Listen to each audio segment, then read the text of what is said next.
ମୁଁ ହେଉଛି ମଞ୍ଜୁ କାଞ୍ଜିଲାଲ। ମୁଁ ଦଣ୍ଡକାରଣ କୋଅପରେଟିଭ ସୋସାଇଟିର ବ୍ରାଞ୍ଚ ମ୍ୟାନେଜର ଅଛି। ଆଉ ଏଇଠି ହେଉଛି ମାନେ ସେକ୍ରେଟାରୀଙ୍କର ମନମୁଖୀ ଶାସନ ଆଉ ଊର୍ଦ୍ଧ୍ୱତମୀ ପାଇଁ ସବୁ ଆମେ ଆସିଥିଲୁ। ଆଉ ସେ ଆଜିକି ବିଗତ 8 ମାସ ହେଲା ସେ ଅଫିସ ଭିତରେ ଆମକୁ ଏଣ୍ଟ୍ରି କରାନ୍ତିନି। ଆଉ ମୁଁ ହେଉଛି ଏଇଠି 18 ବର୍ଷ ହେଲା ମୁଁ କାମ କରୁଛି। ଆଉ ଯଦି ମୋର ଯଦି ସେ ଯଦି ମୁଁ ଯଦି କିଛି ଭୁଲ ଭାଲ କରିଛି ତା ପାଇଁ ମୋତେ ଦଣ୍ଡ ଦେବା ପାଇଁ ପ୍ରେସିଡେଣ୍ଟ ଅଛନ୍ତି। ଆଉ 14 ଜଣ ଡାଇରେକ୍ଟର ଅଛନ୍ତି।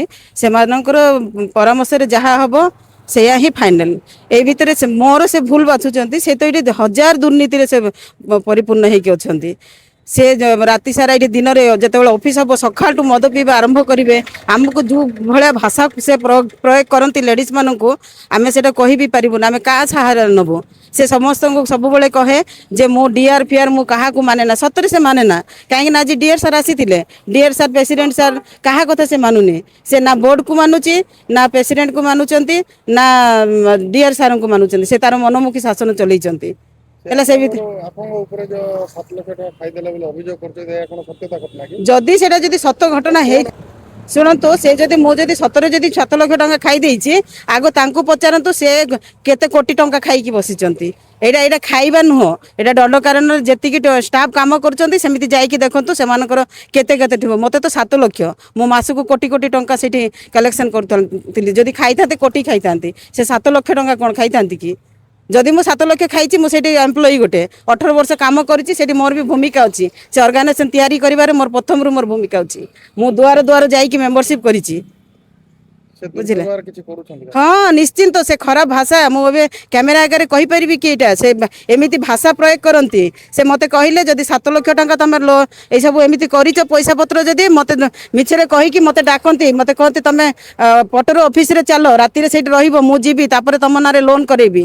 ସେ ଯଦି ମୁଁ କରିଛି ମୋ ପ୍ରେସିଡେଣ୍ଟକୁ କାହିଁକି ଜଣେଇଲେନି? ମୋତେ ଲେଟର କାହିଁକି କରିନାହାନ୍ତି? ମୋତେ ଆଜି ପର୍ଯ୍ୟନ୍ତ ଲେଟର ଦେଇନାହାନ୍ତି ଯେ ମୁଁ ଯଦି ମିସ୍ କିଛି କରିଛି। ମୋତେ ଲେଟର କାହିଁ, ମୋତେ ସେକ୍ରେଟାରୀ କି ପ୍ରେସିଡେଣ୍ଟ ମୋତେ କିଛି ଲେଟର କରିନାହାନ୍ତି। ମୁଁ ଏବେ ମୋତେ ନ୍ୟାୟ ଦରକାର। ସେଇଠୁ ସେକ୍ରେଟାରୀ ସେଇଠି ବାହାରନ୍ତୁ, ତାଙ୍କୁ ସସ୍ପେଣ୍ଡ କରାଯାଉ। ଯେତେ ପର୍ଯ୍ୟନ୍ତ ବିଚାର ନ ହେବ ସେ ଦଣ୍ଡକାରଣ୍ୟରେ ତାଲା ପଡ଼ୁ। ଆମେ ଏଠି କାମ କରିଛୁ ଏତେ ବର୍ଷ ପର୍ଯ୍ୟନ୍ତ।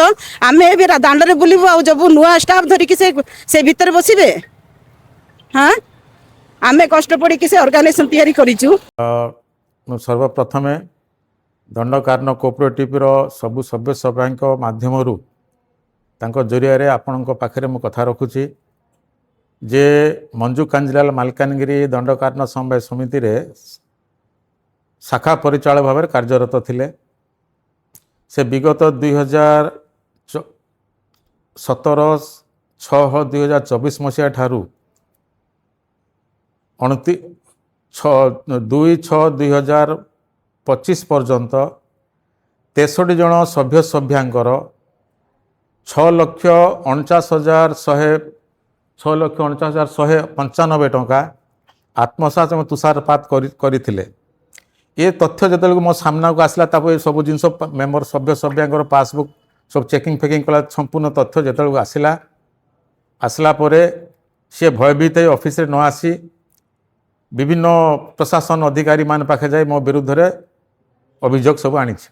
ଅଭିଯୋଗ ଆଣିଗଲା ସତ୍ତ୍ୱେ ଯେହେତୁ ସଭ୍ୟ ସଭ୍ୟାଙ୍କର 6,49,195 ଆତ୍ମସାତ ତୁଷାରପାତ କରିଥିବା ମୁଁ ମାଲକାନଗିରି ଥାନା 10/10/2025 ମସିହାରେ ଗୋଟେ ଲିଖିତ ଅଭିଯୋଗ ଦେଇଥିଲି ଏବଂ ସେ ଅଭିଯୋଗ ଆକାରରେ ମାନ୍ୟବର ହାଇକୋର୍ଟରେ କେସ୍ ଚାଲିଛି ଏବଂ ତାର କାଉଣ୍ଟର ପାଇଁ ଶ୍ରୀମତୀ ମଞ୍ଜୁ କାଞ୍ଜିଲାଲ ମୋ ବିରୁଦ୍ଧରେ ଯେଉଁ ଅଭିଯୋଗ ସବୁ ଆପଣମାନେ ଆଣୁଛନ୍ତି ସେ ଅଭିଯୋଗ ବିରୁଦ୍ଧରେ ଏଫଆଇଆର୍ ଦେଇଥିଲେ। ସେ 28/10/2025 ତାଙ୍କ ଏଫଆଇଆର୍ ରେଜିଷ୍ଟ୍ରି ହେଇଛି ଏବଂ ତଦନ୍ତକାରୀ ବିଭାଗ ପୋଲିସ ଡିପାର୍ଟମେଣ୍ଟ ତଦନ୍ତ କରୁଛନ୍ତି। ସେ ମଧ୍ୟ ହାଇକୋର୍ଟରେ କେସ୍ ଚାଲିଛି। ସେଥିପାଇଁ ତାଙ୍କର କେତେ ଦୂର ସତ୍ୟାସତ୍ୟ ଅଛି ତାଙ୍କ ଅଭିଯୋଗ ଉପରେ ମାନ୍ୟବର କୋର୍ଟ ତାର ଚିନ୍ତା କରିବେ।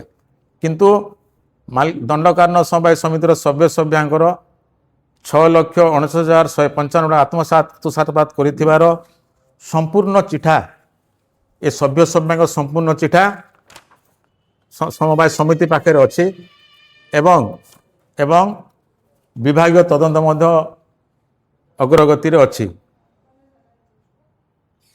ସେ ହଁ ତାର ସମସ୍ତ ପ୍ରମାଣ ଆମ ପାଖରେ ଅଛି ବିଭାଗୀୟ ତଦନ୍ତରେ ଆମେ ସମ୍ପୂର୍ଣ୍ଣ ସହଯୋଗ କରୁଛୁ ଏ ବିଷୟରେ ସଭାପତିଙ୍କୁ ଜଣାଇଛି ସଭାପତିଙ୍କ ମାଧ୍ୟମରେ ମାନ୍ୟବର ବିଭାଗୀୟ ଅଧିକାରୀ ତଥା SDPO ମାଲକାନଗିରି ତାଙ୍କର ନିର୍ଦ୍ଦେଶ କ୍ରମେ ସେ ଆମକୁ କାଉନସିଲିଂ କରିଥିଲା ପରେ କାଉନସିଲିଂ କଲା ପରେ ମାଲକାନଗିରି ଆମ ସମବାୟ ସମିତିରେ 23/8/2025 ମସିହାରେ ସମସ୍ତ ଡାଇରେକ୍ଟର ଏବଂ ସଭାପତିଙ୍କୁ ଧରି ବୈଠକ ହୋଇଥିଲା ବୈଠକରେ ସମ୍ପୂର୍ଣ୍ଣ ପୁଙ୍ଖାନୁପୁଙ୍ଖ ଆଲୋଚନା ହେଲା ସତ୍ତ୍ୱେ ସଭାପତି ଗୃହ ତ୍ୟାଗ କରି ପଳେଇଥିଲେ ସେହିଦିନ ଠାରୁ ଅଫିସକୁ ନା କାର୍ଯ୍ୟାଳୟ ନା ସମବାୟ ସହିତ କୌଣସି ତାଙ୍କର ସମ୍ପର୍କ ରଖିନାହାନ୍ତି ଏ ଅଭିଯୋଗ ମିଥ୍ୟା ନା ସତ୍ୟ ତାହା ମୋ ବିରୁଦ୍ଧରେ ଯେଉଁ ଏଲିଗେସନ୍ ବା ମୋ ବିରୁଦ୍ଧରେ ଯେଉଁ କମ୍ପ୍ଲେନ୍ ସେ କରିଛନ୍ତି ମଞ୍ଜୁ କାଞ୍ଜିଲାଲ ତାହା ଅଣ୍ଡର ପ୍ରୋଗ୍ରେସ୍ ଅଣ୍ଡର କେସ୍ରେ ଅଛି ଆଉ ସେ କେସ୍ଟା ହାଇକୋର୍ଟରେ ଚାଲିଛି ଆଉ ସମବାୟ ସମିତି ତରଫରୁ ସଭ୍ୟଙ୍କର 6,49,155 ଟଙ୍କା ଯେଉଁ 36 ଜଣ ସଭ୍ୟ ସାଙ୍ଗରେ ଆତ୍ମସାତ